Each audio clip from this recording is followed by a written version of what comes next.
Hey, it's Dan Melnick. I'm the CEO and co-founder of Zing, and I'm proud to be a sponsor of this podcast. So please check us out today as we can help fuel your business growth. myzing.io. Thank you. Hi, Greg. How you doing today? I'm doing great. So, how are you doing? Doing well, doing well. Another busy year in this world, so keeps me out of trouble. Firstly, thank you very much for accepting my invitation and accepting to be on my show. Oh yeah, absolutely. So, I've gone through your profile. I can see you're doing a lot of work. So, I thought to tell about your work to my audience. Okay. So, can you please introduce yourself to my audience? Yeah, sure. So I'm Brian Correia. I'm Director of Business Development for the GIAC certification arm of SANS, which is called GIAC. I've been here with SANS since 2000. I also, in between, headed up North America, which was the US and Canada for ISC2, probably best known for the CISSP.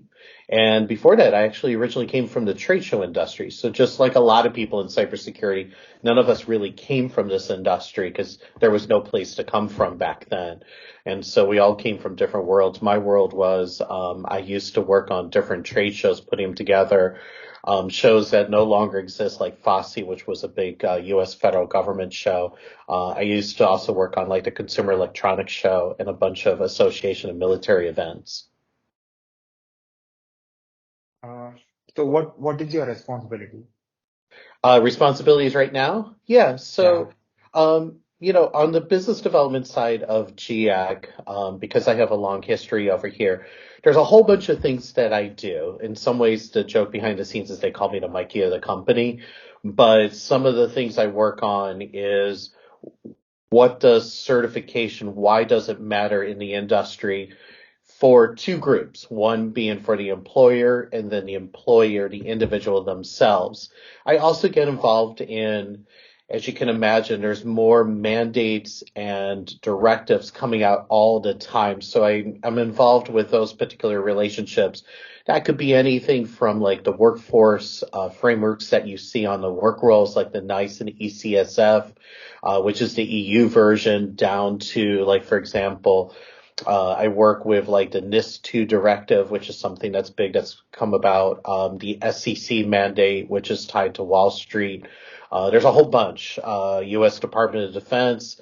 The list goes on and on and on throughout the whole world, anywhere from, I would say, critical sector to shareholder value, things along those lines. That's probably just like a little bit of a sample of some of the things I work on. I also work on some of the content pieces.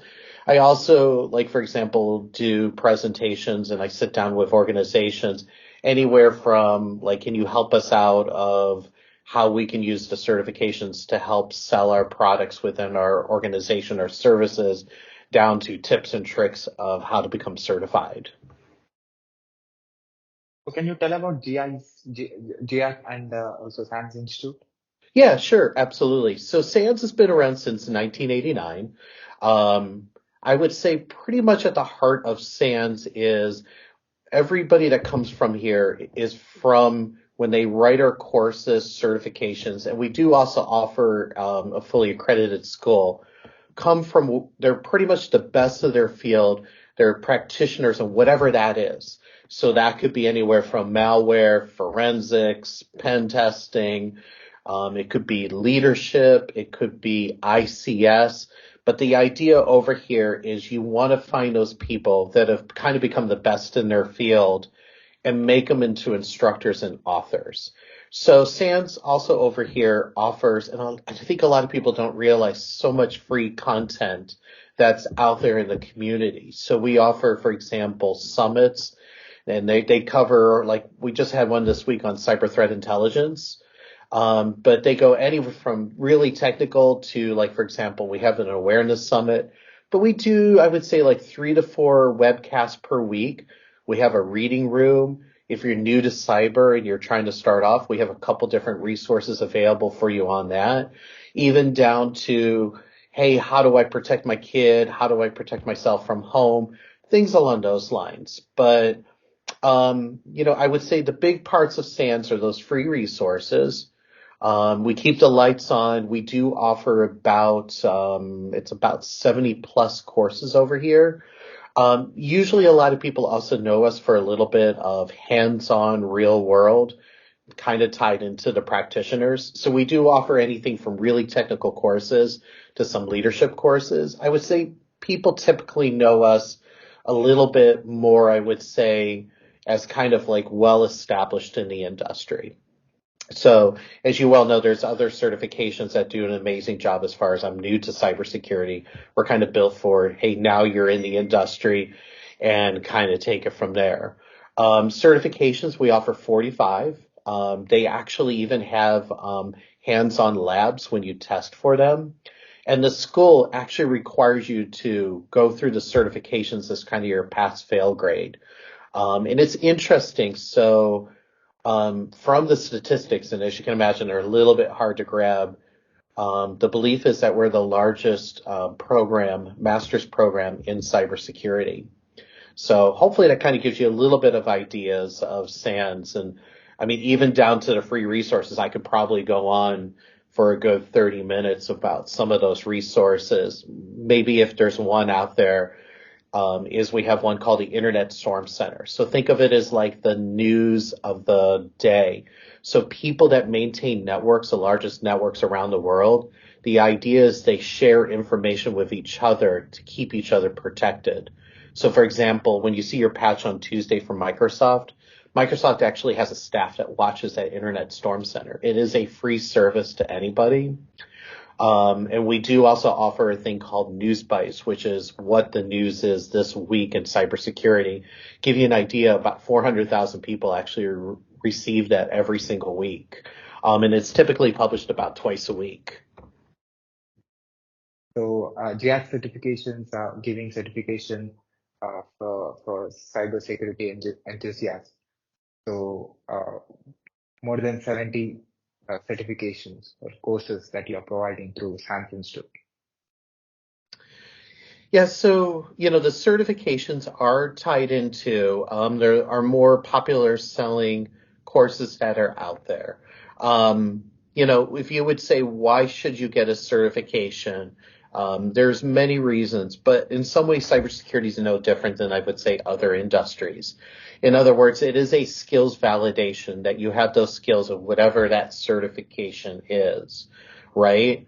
Sometimes I think people get a little bit confused on certification where they say, well, gosh, they're the best. What a skills validation is think of it as like a doctor, a lawyer, or like a driver's license.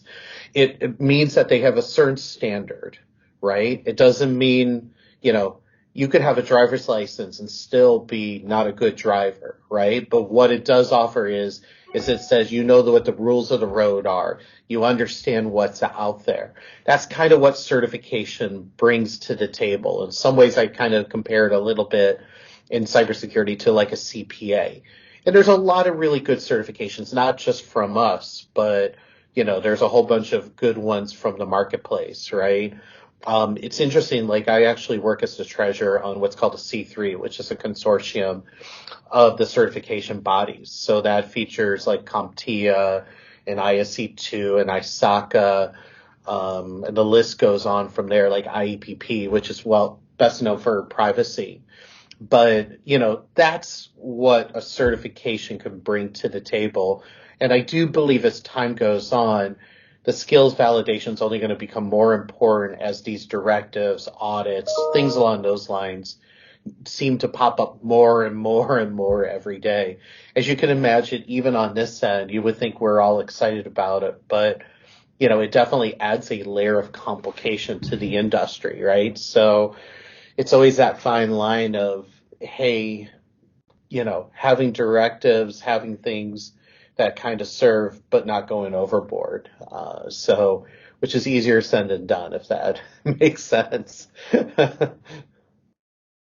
So people who are interested coming from different backgrounds can able to take this certification. They can. I mean, we have different certification levels, anywhere from somebody who's new at cyber all the way up to somebody who's quite advanced. We have a new series of what we call the GX certifications. So GX is a little bit different. Those certifications are built for only a few people to pass them. They're meant for like the top to the top. So sometimes I always say it's kind of like you're going to Top Gun school. It's made for that group and whatever that field is. So we have a forensics, we have a pen testing one, we have an incident handling. We do have one on cybersecurity essentials, which is kind of like an overview. So we have it on various topics. But, in some ways that's kind of similar to what I would consider like the offensive security OSCP certification, which is very well known. That certification very much has the philosophy of try harder, if that makes sense. And those are how those certifications are also put together. But if you're new to cyber, we do actually have a series of resources down there. And we even host, here in March, we'll have a New to Cyber Summit. I mean, I think the reoccurring theme you'll hear is a lot of people that come in cybersecurity originally didn't start from here. They came from somewhere else. But, sometimes my biggest recommendations is start, associating yourself, start networking, start meeting people within the industry. Like in some ways, I actually think that helps you better get in the industry than, say, for example, going out and getting a degree and things along those lines. Because even on the certification, sometimes the belief is I go get a certification and then the jobs will come to me. In some ways, you want to get that first job and now get those certifications to start building your career. But, the only way to become an expert in anything is really work experience, right? So you have to kind of throw that all into the mix. What the certification does is it's now that skills validation. But, I do recommend, like, for example, ISSA is a very good chapter to join. There's a whole bunch of other ones out there from InfraGard or attending like the B-sides is another really good place to start. Coming to some of the SANS events is another good way. But, just like you, I noticed that you have had many people that's a great way to start building yourself up in the industry, right? Starting to get to know people. And, sometimes my biggest recommendation is, sometimes people assume that cybersecurity that are not from this industry is just one role. But the secret is that cybersecurity has so many different paths and so many different roles. It's not just one angle. And so sometimes the best thing you want to do is kind of dip yourself in the toes and seeing, do I want to go very technical? Do I want to maybe go managerial? Do I want to go into legal areas of cybersecurity? There's all paths to get you there, right? Do I want to be a security architect? Do I want to become a forensics analyst? Those different roles are completely different from each other, and even the personalities that it follows. But, sometimes when I say, hey, what type of personality does the best in cybersecurity? I would say someone who thinks outside the box, for one. I would also say someone who's used to change throughout the day. In other words, you don't know your morning's going to start to your evening. You got to be prepared to shift. Probably are the two biggest things, but it's interesting. We've done statistics of some people that are really good to go in cybersecurity, and surprisingly, school teachers are off the charts as far as being really good to come in this industry. They actually have, as crazy as it sounds, because school teachers kind of have to think outside the box, and what's going to happen in their morning to their afternoon is going to completely change. They actually have the type of personalities that do very well in this industry. All my audience are from technology industry, and also all my viewers are from technology, and also a lot from non-technology background. So can you tell how these certifications are going to help in their skill development and help them in getting the job that they want or they desire? Yeah, absolutely. So you're starting to see more and more every day where certifications are coming up as a work requirement, but they're also something that kind of can accelerate because it shows. So one thing that was very tough for us was, sometimes the biggest argument of certifications is we only test on knowledge, we don't test on skills. So maybe an example of that is, what does a pen tester do versus teaching you how to be a pen tester, for example. And so it's interesting, in the certification marketplace, there really wasn't products that were out there to do what I would call lab-based testing. We actually had to build it in-house. We did get there. And so now it could be like go into a VMware box and do the following 8 commands. So as opposed to like an A, B, C, D, it is now trying to do more kind of what I consider scenario-based testing. And that's really something I think that's kind of the future of this industry. The other big thing about certifications that you want to look for is this industry is so fast moving. Certifications really do need to be updated at least once a year. If they're not, they are stale, just because that just tells you how fast this industry is moving. But, the whole idea of testing people on skills is, I think, something very important, and it's starting to be noticed more and more all the time, right? But you're starting to hear more and more organizations that are saying, hey, we want a team with X certification, and they use that for whether they're dealing with clients, proposals, audits, something along those lines. Does that kind of, and I can think of a couple scenarios. Like there was a large bank, for example, they would give forensics tours of that bank. That bank would give to like large multi-billion-dollar clients. And they would say, our team is all required to have X certification to be able to walk in the door. It was one of our forensic certifications. But the idea is they were using that as a selling tool to say, hey, why would you want to choose us versus another bank? And they would talk about that when they gave the tours of those forensics labs. Oh, does that kind of help? Yeah, I got you. So what are people before and after certification? So like how do they, like what should they prepare themselves beforehand or after? Is that kind of the questions? Yeah, before coming to SANS Institute and getting a certification, and after getting the certification, what difference? Yeah. So, sometimes the belief in the industry, I know I mentioned it very briefly before, is that people believe that they should go get a certification and they'll have 20 job offers from there. In some ways, I actually strongly believe you kind of need to get in the door and then you start building those certifications as kind of a skills validation. Because what happens also is, and maybe this is a good example, we had a group that did some very intense certifications. And these people were kind of straight out of school, so they didn't have any lives. I know that sounds a little bit bad, so they could study. They passed the certifications, but when they came to what we call our GSC, which is our GIAC security expert, it requires you a little bit to do some very hands-on testing. And this is a while ago.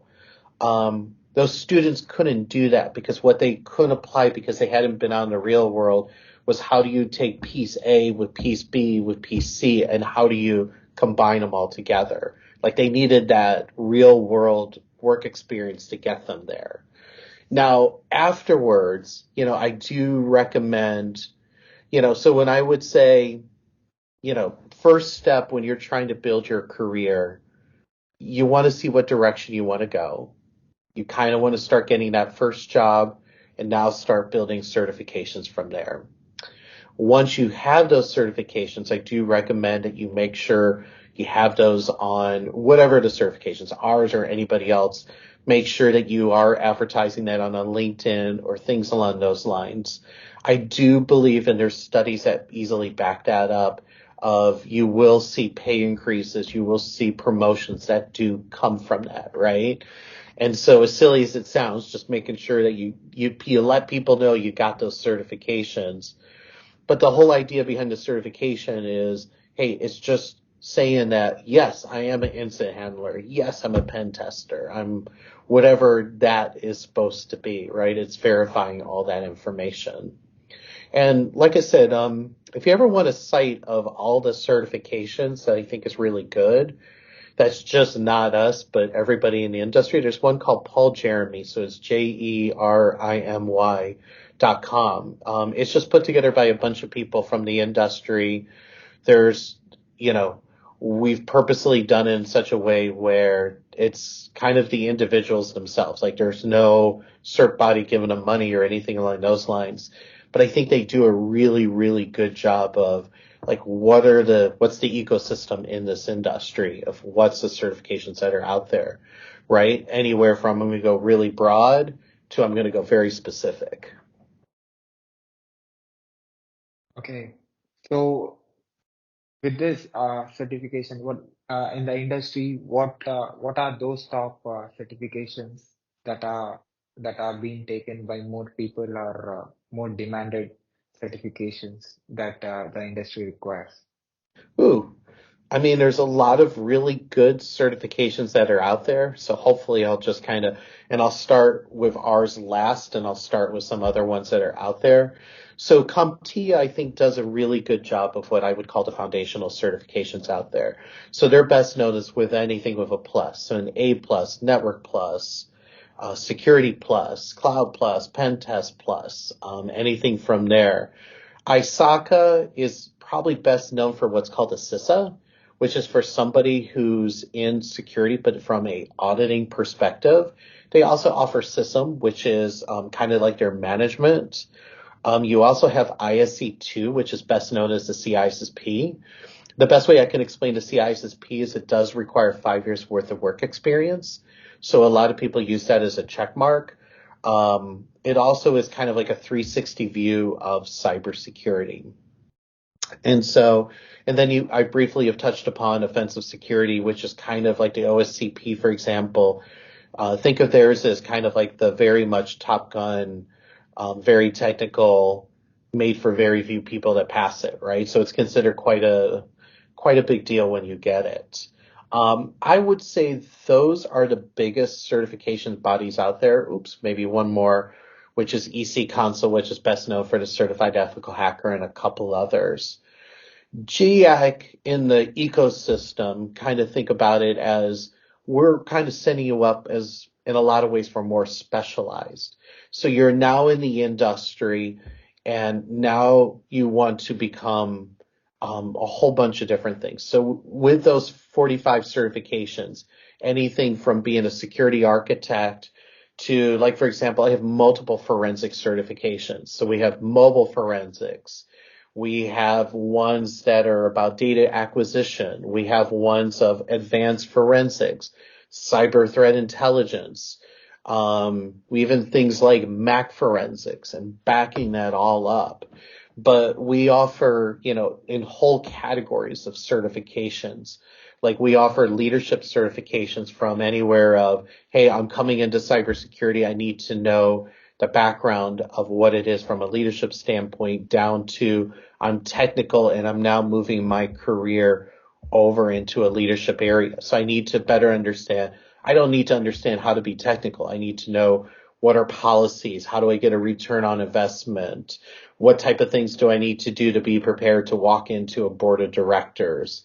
Like that type of stuff is what, but think of almost in some ways, GX certifications are usually known as for people that are in the industry, maybe a little bit more well established, who are now becoming more specialized or need to have certifications based on something specific with a goal or a mission that they have, whether that's personally or something tied into their job.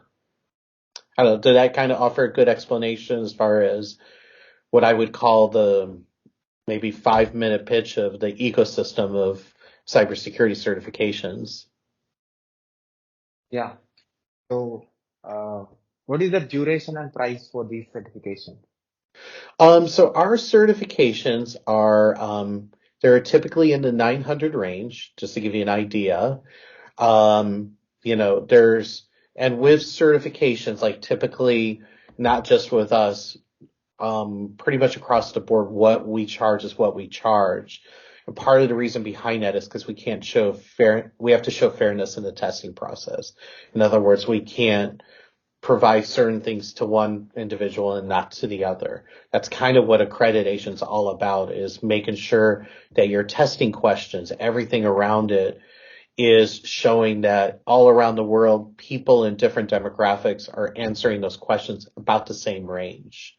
And so I think a lot of people don't realize that developing questions is only like 20% of the time spent on building a certification. They figure you just build questions and they will come and the rest just happens. But a lot of it is, how does male versus female, how does people in different parts of the world answer questions? So for example, we had a series of questions that people answered it pretty much about the same percentage until we got to the Middle East. There was something about those series of questions that somehow triggered, and I want to say the pass rate got down to like 10%. They had to take those questions, remove those, and now test them, what they call beta test them back in the marketplace to make sure that it was equally, being set up pretty much across the world. But, when it comes to cost, I mean, as you can imagine, everybody's cost is a little bit different. But give you an idea about a GIAC certification, we're in the 900 range. So is it online or offline or hybrid? So if you wanted to take a SANS course, you could actually take it in person. You could take what we call on demand, so you can take it at any moment. And, the biggest complaint about on demand is that there's no human interaction. So we actually have all the labs, videos, but we also have, for example, teaching hours where you can actually talk. There's even study groups. And then we do also have hybrid, or what we call live online. So hybrid being it's being taught from a location, or live online where literally the whole class is from around the world taking that class live, but they're all taking it online. So we do offer different formats. On the certification side of things, it used to be you'd have to walk into a testing location, proctored, and be able to do that. So proctor is a requirement, a certification. What's interesting was there was a little thing called COVID that hit. And when COVID hit, we now offer what's called remote proctoring. So what a remote proctoring is you can take the exam. You're still required to have a webcam. You still have a proctor that's watching you while you take it, but you can set it up. Now, with that, there's certain requirements that you have to have in your laptop, and things can't be locked down when they do offer remote proctoring. And as funny as it sounds, there's even things of like how your eyes move and stuff like that they have algorithms that are set up where it'll even tell the proctor of like, hey, take a look at this guy, or see what's going on with this gal when they're doing that. But those are the two main options for certification. And I mean, give you an idea, we train, I think it's like free resources. We touch about a couple 100,000 per year. And I mean, we teach, easily 50,000 plus. Great. I hope my audience heard what you said and believe they understood it. So at last, what is your observation about my work? Have you seen any videos of mine on YouTube? What's that, of your videos? Yeah. What is your observation? They're good. I mean, it's always interesting. I mean, I see you've had some really good folks that have come on, from the time. So, I think it's always kind of good because from what I've observed, you've had different types of people from different specialties too, which I think is important because, you want anywhere from the very technical person to someone who's a little bit more higher view, someone like me who gets into like the policies and the directives and all that kind of fun stuff, which is funny because even I think some of that stuff's boring compared to like a pen tester, but somebody's got to do it, right? And it's still really important. But I've noticed that you've had quite a cross section of different people. So I did masters in software engineering, also bachelors in computer science and engineering. Right now I'm doing some cloud DevOps engineering projects for UK and US companies. So Oh, that's awesome. my full-time, yeah, that's my full-time job, right? I have a technology background, complete my education is like 16 years, like complete my education is engineering and technology. So I was curious, like what exactly you are doing and what service that you are providing and how you are helping people. Yeah, I mean, and good for you because cloud's not going anywhere, right? Like that's going to be hot, I think, pretty much forever at this point. I would say maybe like 10 years ago, people are like, oh, it's a fad. Well, it has proven that it's not a fad, right? And that it's here to stay. And so I do think it's really important. Sometimes what I think is interesting about this industry is people are very scared to enter this industry. I don't know if you noticed that or not. Um, and you probably will also hear that there very much is a shortage of workers in this industry. All of that's very true. But I think this industry is very inclusive. I think it's just you gotta give it a chance, right? And you gotta enter it. And sometimes even if it's not free resources from us, there's a lot of good resources throughout the whole industry. Like, just start going into it, see if it's something you want to do.